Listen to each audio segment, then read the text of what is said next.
presidente da Câmara dos Deputados, Arthur Lira, pronunciou-se pelas redes sociais em resposta à pressão das esquerdas e da velha imprensa pelo impeachment do presidente Jair Bolsonaro. Arthur Lira disse: "Nossas instituições são fortalezas que não se abalarão com declarações públicas e oportunismo. Enfrentamos o pior desafio da história com milhares de mortes, milhões de desempregados e muito trabalho a ser feito. Em uma hora tão dura como a que vivemos hoje, saibamos todos que o Brasil sempre será maior do que qualquer disputa política. Tenhamos todos, como membros dos poderes republicanos, responsabilidade e serenidade para não causar mais dor e sofrimento aos brasileiros. Reitero o meu compromisso. A Câmara avançará nas reformas, continuará a ser o poder mais democrático e plural do país e não se deixará levar por uma disputa que aprofunda ainda mais a nossa crise. A Câmara será sempre a voz de um povo livre e democrata e sempre estará pronta para ajudar o Brasil a continuar a crescer e se encontrar com seu destino de país desenvolvido e socialmente justo. Deixemos que o eleitor tenha emprego e vacina, que deixe seu veredito em outubro de 2022, quando encontrará com a urna. Essa, sim, a grande e única juíza de qualquer disputa política. O nosso compromisso é e continuará sendo trabalhar pelo crescimento e a estabilidade do país." Em entrevista, Lira complementou: "Não podemos estar o tempo todo com rupturas políticas, nem a nível de golpe, nem a nível de impeachment, o tempo inteiro caindo sobre a cabeça de todos os brasileiros e todos os candidatos, principalmente o presidente da República." No ensejo, ele acrescentou: "Essas instabilidades causam, não tenho dúvida, uma ruptura política grande no país. Se o sistema presidencialista com uma constituição parlamentarista vem se desencontrando, é importante que a gente dê homogeneidade." Nesta atuada, o presidente da Câmara sugeriu debates para reformas políticas que possam passar a viger a partir de 2026. Ou um parlamentarismo avançado ou um presidencialismo puro. Com essa desunião entre Constituição e sistema, está difícil. Isso causa muita instabilidade para uma democracia jovem. Quando um presidente cai, assume um vice que não teve votos, que não tem compromisso, que pensa diferente ou tem novas eleições. Você tem uma mudança no que a população escolheu. Temos de caminhar para um modelo mais estável, previsível. Olá pessoal, deputada federal Bia Kicis. Eu vim falar aqui com vocês sobre um dos temas mais importantes sobre o qual eu dedico meu mandato, que é o combate ao ativismo judicial. E nós estamos agora vivendo um momento muito crítico com relação a isso, quando esse ativismo ele advém diretamente de ministros do Supremo Tribunal Federal. Somente esses últimos dias nós tivemos 2 exemplos muito graves de ativismo. O que é o ativismo? O ativismo é quando o juiz ele se substitui ao legislador e ao invés de simplesmente fazer o seu papel de aplicar a lei, ou no caso até do Supremo, a Constituição, ao caso concreto, aos processos sobre os quais o juiz se debruça, que chegam ao juiz mediante provocação de uma parte interessada, o juiz começa a falar e decidir sobre questões políticas que não estão nos autos. Então nós tivemos essa semana o ministro Gilmar Mendes, numa entrevista, numa declaração, dizer o seguinte, que é preciso dizer isso de maneira muito clara. O Exército está se associando a esse genocídio. Não é razoável, é preciso pôr fim a isso.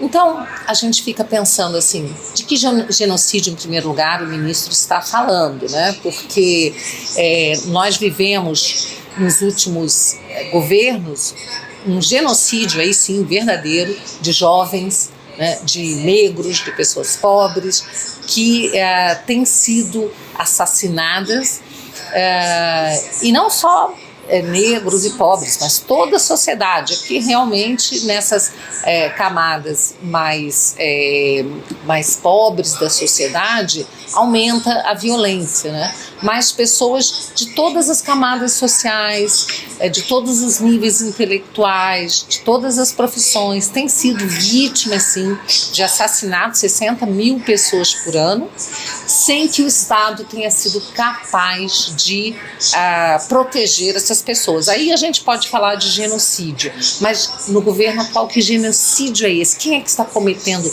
genocídio junto com o Exército, segundo o ministro Gilmar Mendes? Então, esse é o tipo da declaração que nos deixa realmente muito preocupados, e o ministro da Defesa já respondeu, dizendo que as Forças Armadas, o Exército, têm se dedicado durante o coronavírus ao combate ao coronavírus, né? Então não há genocídio algum, o que há é agora uma modinha, né, de ficar falando do presidente da República com total desrespeito à autoridade máxima da República e chamando o presidente de genocida, o que é um crime, né? Porque genocídio é um crime contra a humanidade, e aí, no caso, estão atribuindo um crime. Então já existe aí no mínimo uma calúnia, além de uma atividade política do ministro, que é muito preocupante. E aí, em seguida, a gente vê o ministro Barroso também falando, né, falando da preocupação dele, tanto com a saúde, como com as redes estando disseminando ódio. Ele está muito preocupado com o ódio e a desinformação disseminada nas redes sociais. Isso eu coloco como presidente do TSE, tendo que tomar uma atitude para evitar que aconteça o que aconteceu no Brexit. O que aconteceu no Brexit? No Brexit, o povo inglês decidiu 2 vezes pela retirada, pela saída da Inglaterra, da Grã-Bretanha, né, da União Europeia. Então isso foi a vontade do povo. Mas como o ministro Barroso, pelo visto, ele é a favor da União Europeia, ele é contra a saída da Grã-Bretanha, então ele diz que isso foi fruto de desinformação. Assim como, segundo o ministro, as eleições americanas, a eleição do Trump também foi fruto de desinformação, não fruto da vontade de um povo que era majoritariamente conservador, né? Que se vê representado pelo Trump, pelas suas ideias, ao contrário, né, das ideias pregadas pelo Partido Democrata, né? E também as eleições na Índia, segundo o ministro Barroso, também fruto de desinformação. Agora, o presidente da Polônia foi reeleito, um conservador. Pode ser que o ministro Barroso também ache que foi fruto de desinformação. Desinformação essa que precisa ser combatida. Como é que ele está combatendo isso, gente? Combatendo, chamando as plataformas, dizendo que elas têm que retirar, né? Elas têm que cuidar para que não haja fake news. E o ministro tem que retirar das plataformas aquelas informações que, segundo ele, desinforma. Aí o ministro, né, ele diz o seguinte, que ele conta, olha que bonito, gente, vocês têm certeza que vocês vão ficar emocionados.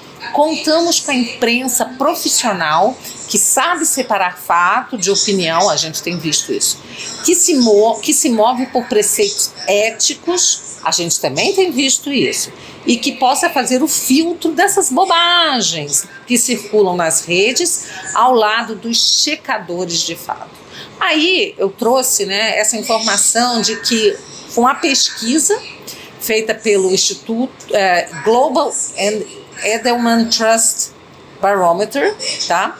É um estudo feito por eles em 2018, disse o seguinte, que a imprensa, tá? A imprensa, ela é a instituição menos confiável globalmente. Então esse resultado apontou que em 22 dos 28 países onde a pesquisa foi feita, ela se encontra no território da desconfiança. E o Brasil certamente é um desses países, se não foi incluído na pesquisa, se fosse incluído, certamente seria um desses países onde a imprensa está realmente assim, um dos últimos locais, uma das últimas posições de instituição confiável, não é? A gente tem assistido jornalista que torce para presidente morrer, pesquisas que são feitas, né, e depois desmentidas pesquisas eleitorais que são feitas, divulgadas pela imprensa e depois são desmentidas nas urnas. A gente tem visto aí que na questão até do coronavírus, a imprensa se valendo de dados científicos que mudam toda semana, né? Então a gente sabe que não tem uma cobertura parcial, lamentavelmente, por boa parte da imprensa, mas é com essa mídia aí que o ministro Barroso diz contar, essa imprensa profissional, para dizer, junto com os checadores de fatos, o que é verdade, o que é mentira, né, e impor aí um cala-boca, uma censura às redes sociais. Então, assim, eu estou deveras preocupada com isso, tá? Como parlamentar, trabalho todos os dias, né, para combater esse ativismo judicial. Tem uma série de projetos de lei contrários ao ativismo, que visam a responsabilizar esse ativismo, criminalizar toda vez que houver uma usurpação de poder. Isso tem acontecido muito porque, lamentavelmente, o parlamento tem se colocado de joelhos, subserviente ao Supremo Tribunal Federal. E a gente sabe que tem aí parlamentares que têm problemas perante a justiça, né, que temem realmente que haja uma investigação, uma denúncia, que o Supremo possa condená-los. Mas é isso aí, né? A gente precisa encarar esse fato, né? A gente sabe que você não precisa dever para a justiça para poder ser investigado. Hoje a gente vê isso, né? Existe, além do ativismo todo, né? Agora esse ativismo também foi para inquéritos, né? Ele agora também está sendo utilizado em inquéritos penais, né? Aí no Supremo Tribunal Federal, que está avançando sobre a base de apoio do presidente Bolsonaro. Então a situação é toda muito preocupante e nós temos que continuar sempre atentos, e vocês podem contar com o meu trabalho no combate ao ativismo, que é uma forma da gente preservar a democracia. Enquanto os juízes quiserem fazer leis, quiserem investigar, quiserem decidir quem vai ser diretor da polícia, ou seja, quiserem usurpar sobre competência do